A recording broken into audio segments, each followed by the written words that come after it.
በሙሉ ልኩ በሙሉ ጉልበቱ ሲሰራ አናይም ሚዲያን ኢትዮጵያ ውስጥ። አንተም አንድ አዲስ አበባ ዩኒቨርሲቲ ላይ ያቀረብከው ጥናት አለ የገዢው ፓርቲ አገልጋይ ሆነዋል በሚል ደረጃ። አንድ የመንግስት የስራ ኃላፊ በሚቀመጥበት ቦታ ላይ ባላደራ ነው እንጂ የመረጃው ባለቤት አይደለም። እንደ ምሳሌ ባነሳልህ አንድ መጽሐፍ ጽፌን ቅርብ ጊዜ እንትን ብያለሁና መጀመሪያ ኢንተርቪው የሰጠሁት ለዋልታ ቴሌቪዥን ነው፣ ያው የኔ ተቋም ስለነበረ። ነገር ግን እዛ ላይ ያሉት ሰዎች በአንድም በሌላ ታሪካቸው የተገለጹ ሰዎች የደወሉትና መጽሐፉ ስለመውጣቱም የሰሙት እግረኛው ሚዲያ ላይ እንግዳ ሆኜ ነውና የሚጠረጥረው ነገር አለ። አጀንዳ ሴተሮቹ ኖርማሊ ተብሎ የሚታሰቡት መገናኛ ብዙሃን ባለሙያዎችና መገናኛ ብዙሃን ናቸው። ግን ከበስተጀርባ ለነሱ ራሱ አጀንዳ ሴት የሚያደርግ ሌላ አጀንዳ ሴተር አለ ነው።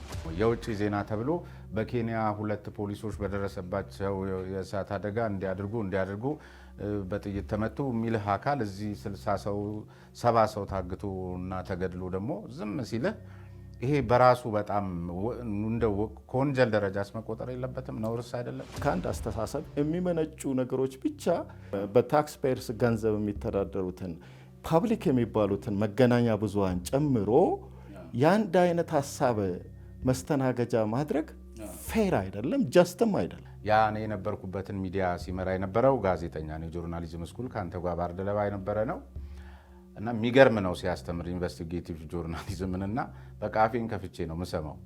ከዚያ እዚያው ደግሞ ስንወጣ እኔም የነጻ ሀሳብ አዘጋጅ ነኝ፣ እሱ ሲዮ ነው እና ግርግሬ ስር እንዴ ለምን ይናረክ እንዴ ቅድም ያስተማርከኝና እንዴት ነው እሱን እዛ ነው እንጂ እዚህ ነው ወይ እና እንዲህ አይነት በቃ ገብቷል። ማይንድ ሴቱ ያ ነውና ችግር ተፈጠረ ሲፈጠር ዝም ብለው ሲያበቁ ተፈታ ምናምን ብለው ዜና ይሰራሉ። አይደብርም? አስተምረው አንድን ሰው በዚህ ደረጃ ስታየው መቼስ ሁሉን ጋዜጠኛ ብለህ ያንን ኮፍያ ሁሉ ላይ ማስቀመጥ እኔ ፌር ነው ብዬ አላስብም።